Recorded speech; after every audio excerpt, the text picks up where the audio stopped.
So today we have a really special talk between Jeffrey Sconce and Tony Oursler on haunted media. So I'll introduce them both and let the conversation go from there, and then our audience members can hold on to their questions and raise them at the end of the conversation.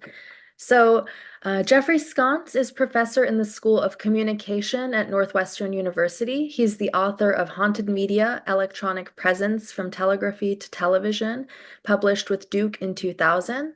The Technical Delusion, Electronics, Power, and Insanity, also published with Duke in 2019. And the editor of Sleaze Artists, Cinema at the Margins of Taste, Style, and Financing, also published with Duke in 2007. He is a 2021 Guggenheim Fellow, and his current work focuses on the relationship between fantasy and fictional spaces. Tony Oursler is a multimedia and installation artist. Born in Manhattan, he attended the California Institute of the Arts, where he completed his BA in 1979. In the early 1980s, Oursler returned to the East Coast and eventually opened his own studio in New York City. Known for his mass media-inspired and consumer-driven work, Oursler explores the psychological and social relationships between individuals and visual technologies.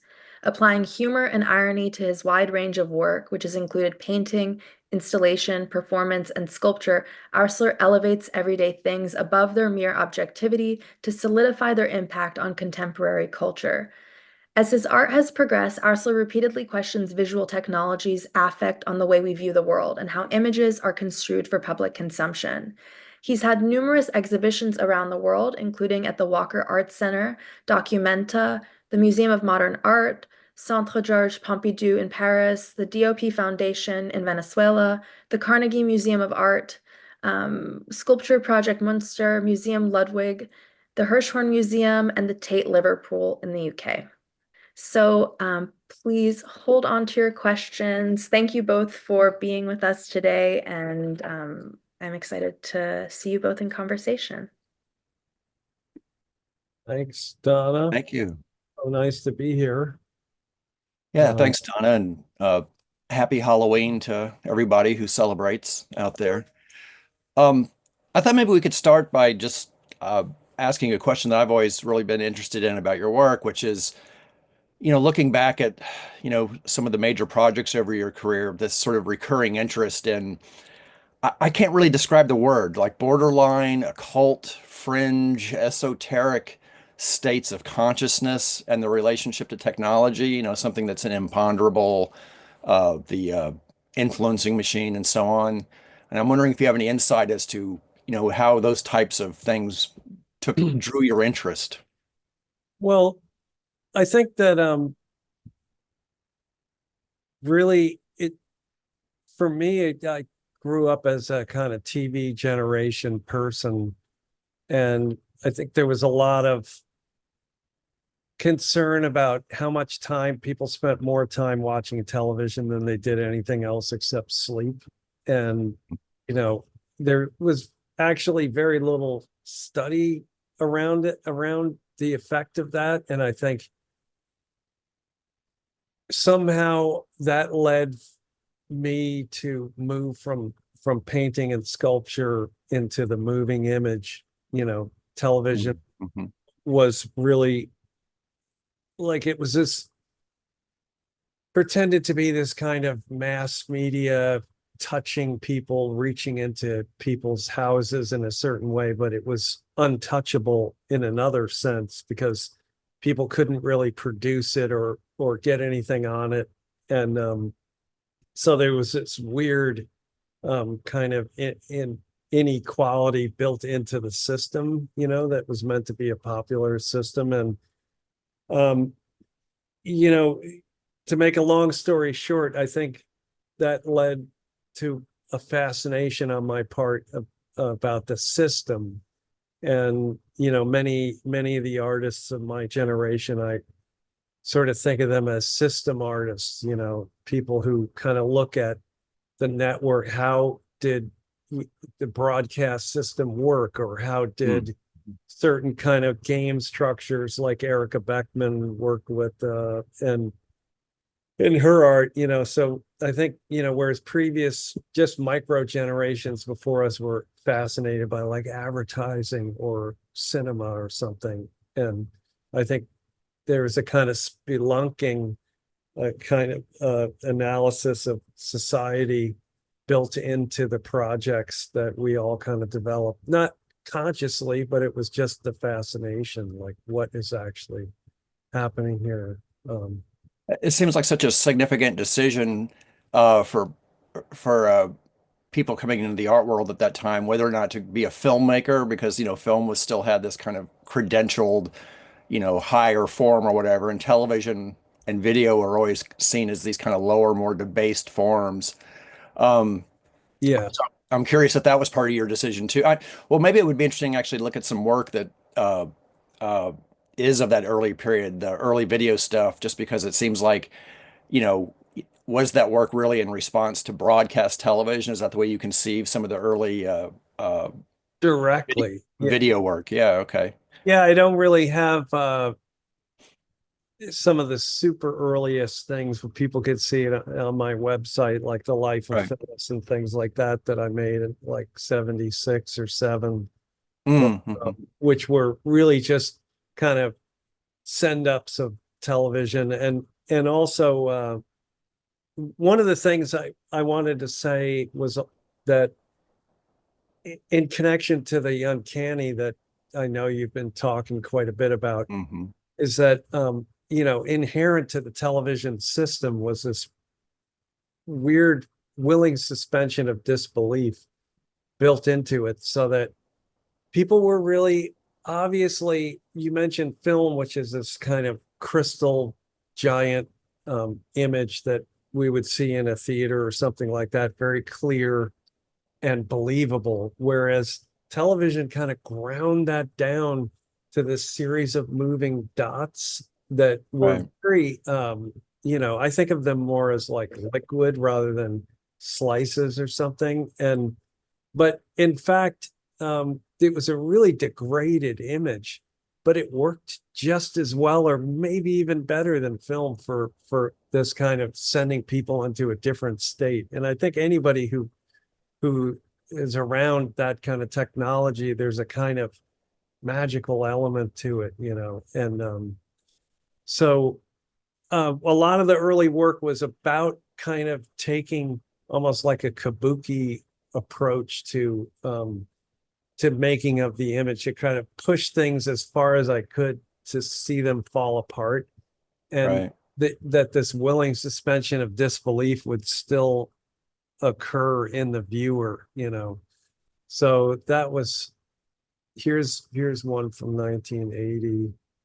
But there was a section missing from the paper, and someone was putting LSD into his milk. Mm, mm, mm, mm. He didn't have albino cockroaches, and he didn't appreciate the simple thing. So you see this kind of built up sort of um, cardboard set paint Mhm. related to kind of abstract expressionism and George Right. makes people like that. I think somebody might have their sound up. I'm getting some feedback there. If I could check their sound thing. Yeah, I was going to say too. I mean, I think the thing that makes uh, video and television image too so interesting is Sorry, that's was it? so. Yeah, that kind of liveness of the image of video image is always really interesting, I think, too. That gives it a different kind of quality and a different kind of feel to it. Uh, that really comes through in that stuff as well. I'm curious if you might talk a little bit about the sort of transition you made from making these kind of I don't want to necessarily say parodies, but sort of looking at television content and using video art to kind of subvert that, to the kind of reversing the flow there and getting into issues of projection and actually projecting images as opposed to capturing this, on a screen. Yeah, well, um, I projection was pretty much impossible to get a hold of. So you think of like the 80s, it was all about television screens. And in fact, it was impossible to even get equipment to produce things. And so by the 90s, I had been working on, let's see if you can see that. Does that image come up? Yeah, absolutely. Okay. So, I was thinking about figurative work, and I was fooling around with, looking at how people had made figurative work in the past and in the present and what it kind of functioned as. And,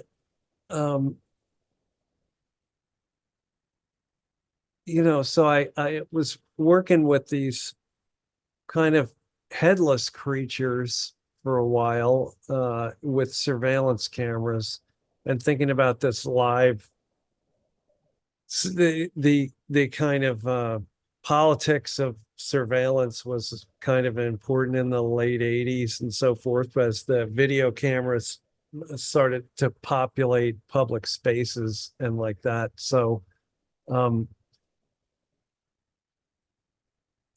was working around with these sort of figures, and then I discovered the kind of small video projector, which enabled me to start to work with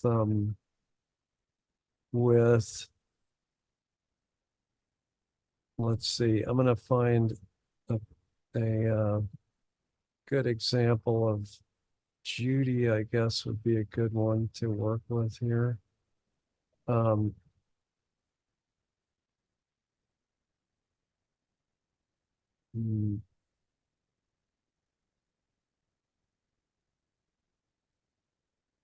Yeah, so this is an example of a piece that you can see the cloth figure, whereas in the previous pieces they were kind of headless and I couldn't really figure out how to work with the face, and then everything kind of came together with this kind of application. And as you mentioned, this transition was really, in a way, for me, it was allowing these figures to come out of the screen and to harness the power, I guess, of technology in a different way, so that, rather than peering into the screen was now out in the public space. And that was a really important leap for me, which happened in around 91, something like that.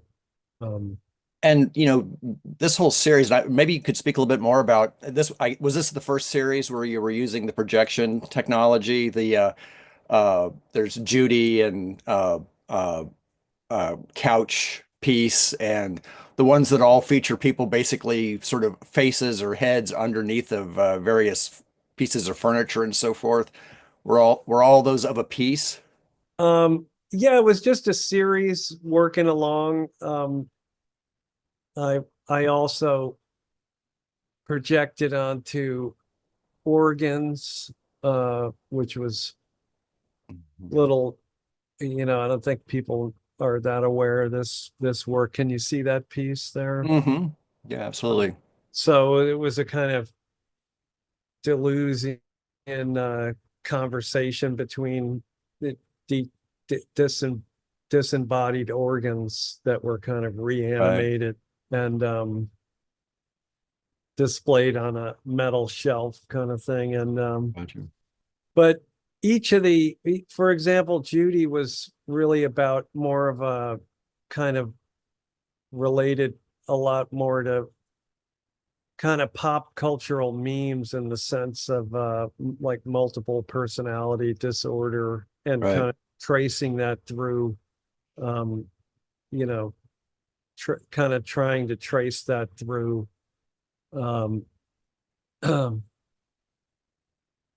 through multimedia, whereas you kind of worked with let's say if you started with Charcot and his minions, you know, they Mhm.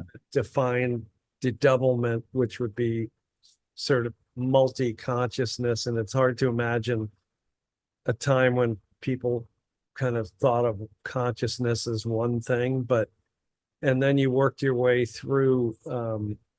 Let me just get Judy up here if I can find it. But yeah, I'll play that. Good. Well, hopefully we can talk over it a little bit.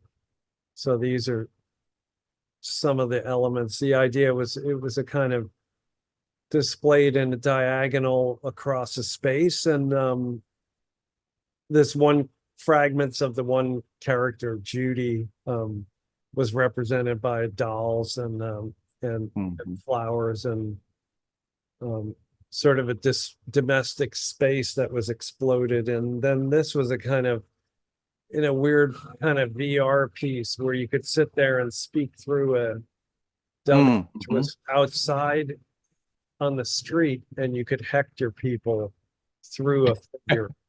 Or say whatever you wanted, but it turned out that most people really want to hector somebody when it was almost like a psychology experiment. You could sit there and you could see through the eyes of the figure outside and speak through the microphone. And but I was curious about what people would do. I'm really struck by this stuff too, and this particular phase of how perfectly it captures the uncanny in a couple ways. One, you know, in that essay, Freud talks about, well, he inherits it from Jensch before him, but this idea of the uncanny being about the confusion of animate and inanimate objects, what's alive, what's not. And it Yeah. strikes me that that kind of, the projection technique is, really, really is unsettling in that respect, right?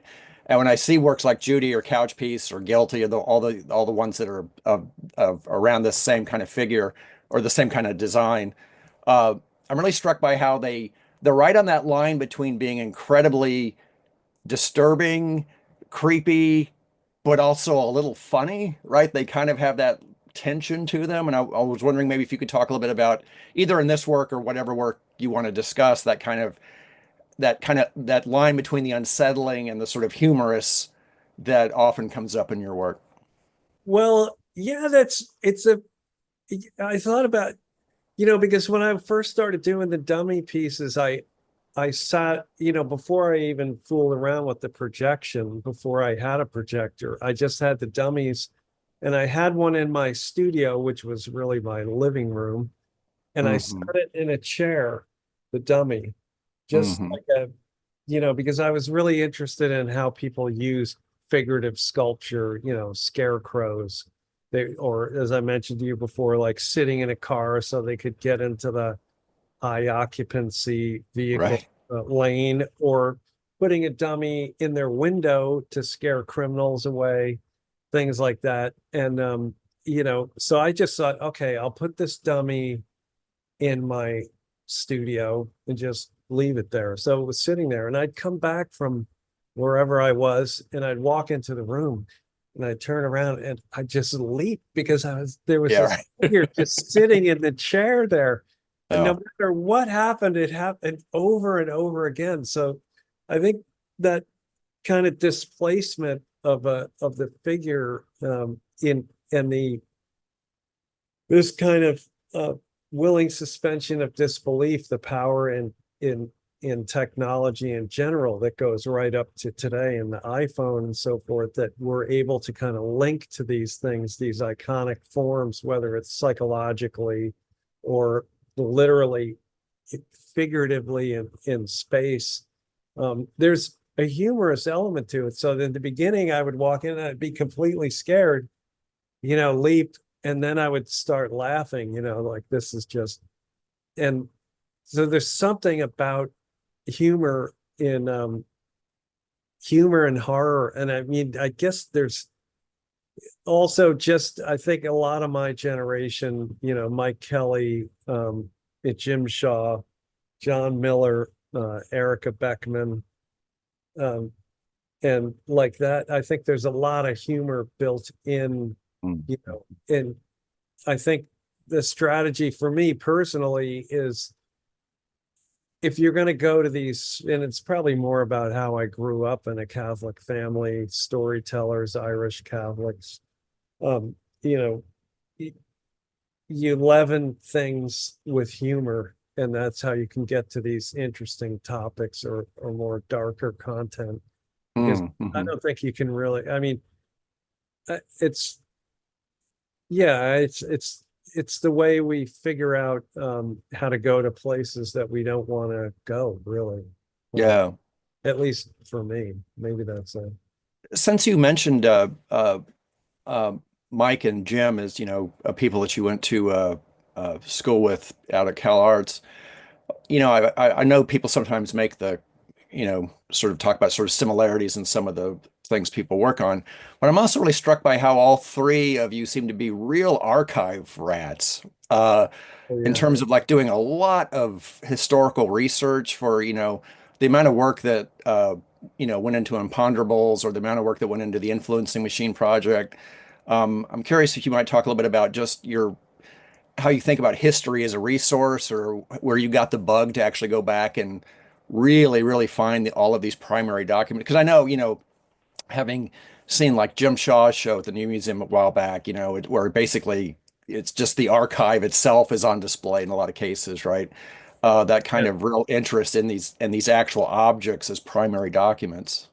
Well, yeah, it goes back to this idea of systems, and Judy was really a kind of research project, and I guess it's the way autodidacts find their way through the world is research, and that's also why I'm also in awe of people like you who managed to get that. Yeah, I love your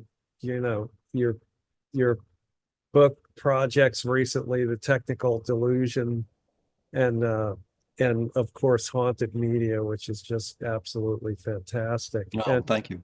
so whereas you're able to kind of enshrine it into a kind sort of digestible tracks, on my part, I convert these things into kind of posed questions, like setting up a psychological space for an audience to, where there's cues to historical references that they'll find that we all share, kind of a language that drifts from images to sounds and actual language in installations or outdoor projects or whatever.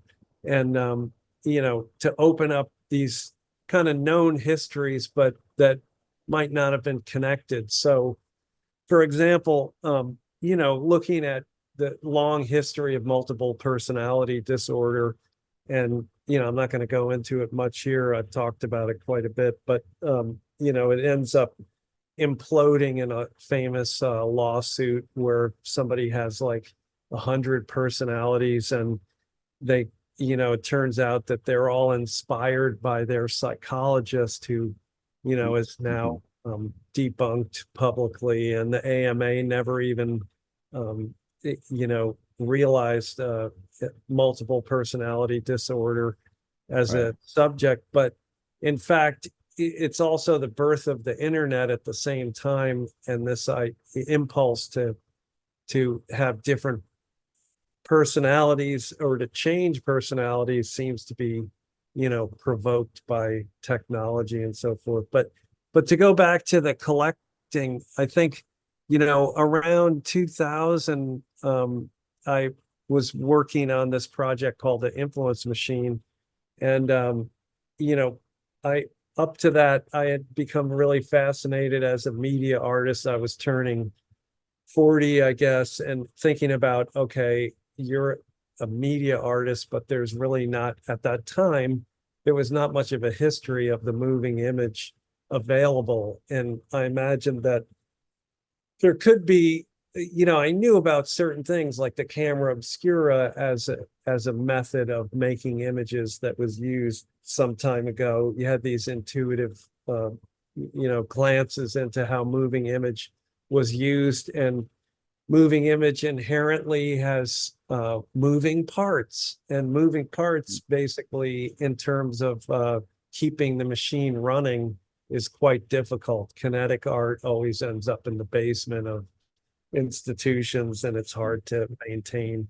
You know, people like Thomas Wilfred, who's really one of my favorite artists, you know, is almost an unknown character at this point. But anyway, so I started to think about the moving image, how it began, and this history.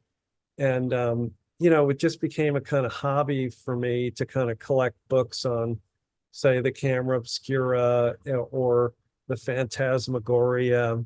And I would go to libraries, or as I traveled, and collect books and so forth. And I thought, well, I need to make a timeline for myself, you know, a kind of history of this, what I call mimetic technology, which people can find on my website and so forth. And you know, I started to think, well, how can I harness this into an artwork? And this is where your Haunted Media and I kind of come together back in the late 90s. When you know, I was thinking, like, I have this long history going back to before Christ, and you know, the origins of the camera obscura, and going all the way up to the computer. How can I kind of put this into an artwork? And I had done various installations along the way there, kind of thinking about that. And I thought, well, you know, it's interesting if you think of, you know, as like the idea that people use technology to talk to the dead, a kind of oracle quality to it. And, you know, stumbling upon the telegraph's connection to spiritualism, and then that kind of tumbles in every direction, you know, to haunted hard drives, you know, where hard drives, the computer actually has a spirit in it, and speaks, and going back to through, you know, spirit photography and so forth. And so along the way of that research, you know, I began to collect objects that went from, you know, and I had been collecting things all along as part of my research, but I think I'll show this and then talk a little more about the collection. Okay, great.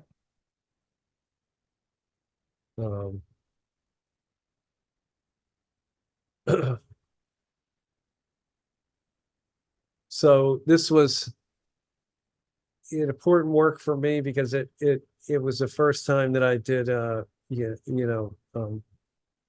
projection and out in public space onto different surfaces, and I really and onto smoke, which was really the most spectacular effect for me. And it was in Madison telling it Park like it in is. New York. I looked, I saw, but I have no memory. Mommy, you don't leave me. Make it straight Philo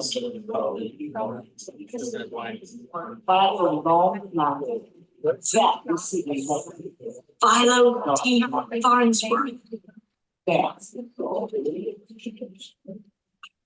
Little boy, I think it was that line. I don't know. I'm afraid. First time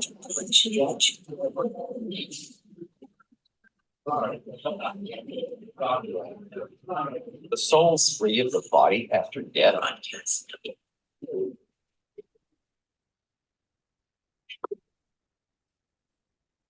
So that was the influence machine, cut in a couple of different spots around the globe because it traveled around. I was lucky enough to get to show it in many spots. And that began a whole adventure of outdoor projections. But so the collecting part of it was the research, and also the pleasure, you know, loving to see, as I was doing research for the influence machine, at certain points I would go to, a library, and I'd get a rare book. And then I realized that I could find, for not too much money, I could actually find a copy of that, or second edition, or sometimes first edition if it was obscure enough. And, then that one thing led to the other, and I tried to get examples of all the things I was interested in and so forth. And so I was gonna say I think there's something kind of for people who are really interested in these histories. There's an occult quality to history itself. I'd say the parallel for me when I was researching haunted media was I was at the University of Wisconsin-Madison doing my grad work, and I just happened to go down into the basement of the Wisconsin Historical Society.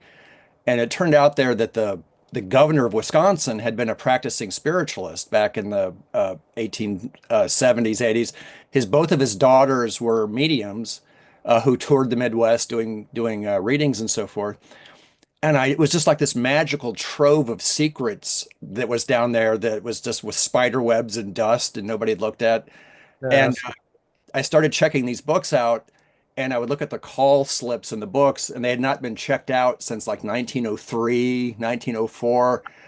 And I just thought to myself, oh my God, this is just amazing. And that's kind of a sense I get too with the work you do and the relationship to history, is that there's kind of the extent of human belief and fantasy and delusions. And one of the things that really fascinates me about the influencing machine, from Taos, from Freud's student Taos, when he writes about it, is how often people that are judged to be delusional or psychotic end up anticipating modes of media that do come true, 10, 15, 20 years later. So which is a bit of a romanticization, I guess, of psychosis, which we're not supposed to do, but there is that interesting kind of anticipating sort of future formations of power and technology and how all that stuff works. And the same with the multiple personality stuff. It's always fascinated me about what people make themselves believe about themselves. Like, when you talk to people that are in a conspiracy or in a cult, or believe they have this, or they believe they're talking to ghosts. I've always been fascinated by that idea of where do you draw the lines between belief, fantasy and just outright delusion, right? Which seems to be something that's circulating in your work as well. Well, yeah, and it's just, how does that function? Because as an artist, there's a certain sense you could see the art world as a series of belief systems, which it really is. Abex moves on to pop, and they sort of reject one another and spar with one another as things move along. And then, conceptualism would reject certain other things, which I sort of studied. And so it was easy for me growing up Catholic, where, you're taught to believe in all these systems that you can't prove to be in existence whatsoever. It's all stuff of faith. It was very easy for me to then understand people's perspectives on this and how it functions to prop up quotidian existence, and how we just get through life in general. And so that's kind of the game, and in a sense is how culture kind of pushes certain things forward, and what becomes acceptable and what is not. And that's how the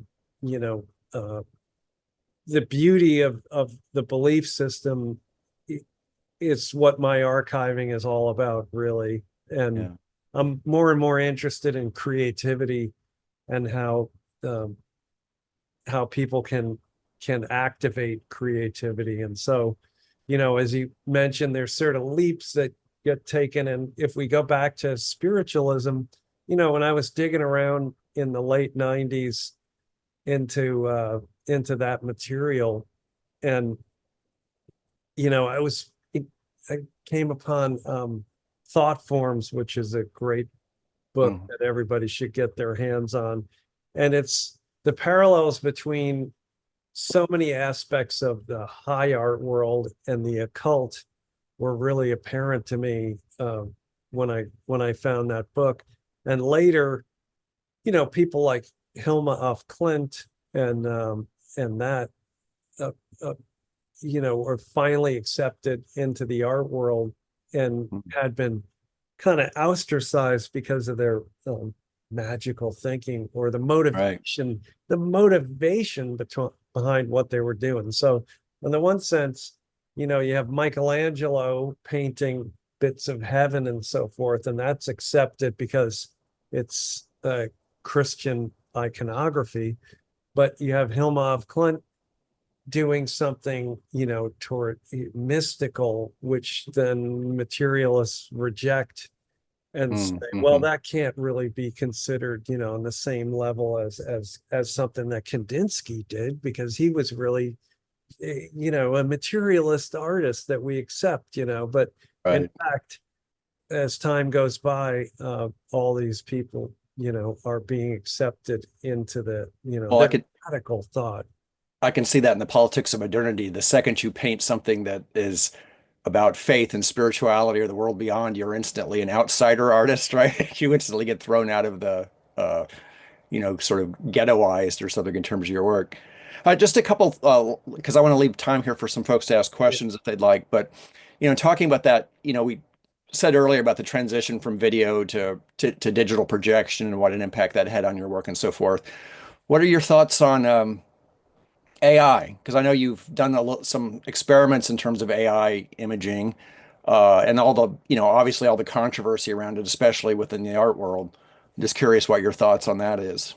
Well, I think it's a fantastic tool that people can use. And, I mentioned that spell check is really the way I think of it, in a sense that, like I can't spell at all, but when spell check came along, it helped me write quite a bit on the computer. And I think that people just have to look at it in the same way. There's going to be very interesting politics of image and sound and kind of pop culture versus outside experimentation, because a lot of the sampling that they do to develop these databases is all more mainstream. So but what the only thing that can come out of it that's interesting is the hallucinations that they make, and that's right now, since it's very imperfect medium, those are probably the most interesting things, the hallucinations. But I think it's fantastic, anything that can automate boring things. Fantastic. Well, I'm glad to hear that, because I sometimes feel I'm often on the wrong side of this debate with a lot of my colleagues, because I think there's still this kind of proprietary notion that it's stealing the work of various photographers and artists in the past, who are not getting recognized because that becomes the database. But then I think to myself, but I just love the idea that anybody, somebody who's not an artist, somebody who doesn't have the ability to draw or photograph, can type in a prompt and make something that they want to see. Exactly. Seems to me a really kind of weird, very democratic kind of liberation of imaging and art, so that everybody can just make whatever, right? So it's radical. Yeah. I mean, people can do a lot more with it. They can do an awful lot more. I think it's very cynical. And it's also, when you say the artists of the past being ripped off, like those artists were already ripped off. They were ripped off so many times already. Well, right. It's like, does it matter if a machine does it or if other artists are quoting them? I mean, it's like, it's who owns it, and Yeah, I'm not so sure about that. Yeah, yeah. And is there some kind of perfect reward system for them? Not that I mean, appropriation, I'm all for appropriation, and but again, it's how we become creative with it. That's the thing. Like you do a lot of with your music, where you're Cuisinarting, if I can use a term, certain things and making music out of it. And I think that's it's a great tradition. But what's creepy and goes back to the machine side of it is that and the uncanny is that we're really more and more looking at these machines to give us inspiration and how we can hold up our side of things, or Mhm. not just be overwhelmed, because every time there's a new technology, it's open. One of the things I learned about when I was doing the influence machine is that, every time you look at like photography, when it was first invented, oh, people could take pictures of spirits, Right. or film, they did like ride things, and they were, George Méliès was doing his inner world, and Lumiere was doing the factory and so forth. And, then when it becomes Hollywood, it becomes, prescribed by the economic the situation. And I like the internet too, the image search has been throttled down, and controlled by bigger entities and not to sound paranoid, but you get the first utopian moment of any kind of new technology is very interesting. It's so great you say that, because actually in our seminar yesterday we had a discussion about how this is really kind of the golden age of AI, because what they're trying to do with AI ultimately, at least in terms of image production, is eventually I'm sure they will perfect it to the point where you can just type in whatever you want and get a photoreal simulation of like a Hollywood movie. Like, I want a character who looks like George Clooney saying these lines, and it will look just like that. But it's much more interesting, I think, now when people put prompts in there and it has that otherworldly distortion and weird motion, and there's like this mechanical unconscious speaking that is trying to sort of give you what you want, but it can't quite understand yet. So it actually creates these happy accidents that Yeah, are much more interesting than if like just using it to basically replicate a movie, right? So absolutely. Yeah. And then as soon as they figure out how to do that replication of the movie, you'll be paying for it, and you won't be able to do anything else. right. End of the story, unless things remain free some other way. But Right. Now that you said the influencing machine was your first big, outdoor projection, right. is there a venue that you would really like to project in that you just don't have access to yet, or some project you'd like to do in some big space that I know you were at the Grand Canyon a few months ago, so I was thinking Oh, maybe. yeah. That's an interesting, you've got me figured there. I'm working on a series which I hope I can do, where I'm just gonna do kind of like private projections, where I do pieces and then just drag my projector to wherever I want to try it, Oh, cool. and just do it, so Yeah, yeah. just sort of it, rather than going the other way around to get kind of, get it set up in a normal exhibition way, to just go do it like that. But yeah, rocks, I really like rock formations. And I with Tear of the Cloud, I projected on the Hudson River, which was Right, right. quite a, that also, stones and water have been really interesting. End of Thank our you time. both so much. And it's a good time to plug for our podcast, because if you want to hear more, I'll be talking to both Jeffrey and Tony on our next season that's focused on the uncanny. So you can hear more on all of these topics. And thank you everyone for coming. And thank you both for such an incredible conversation. Oh, thank you Yeah, for thank you. Absolutely.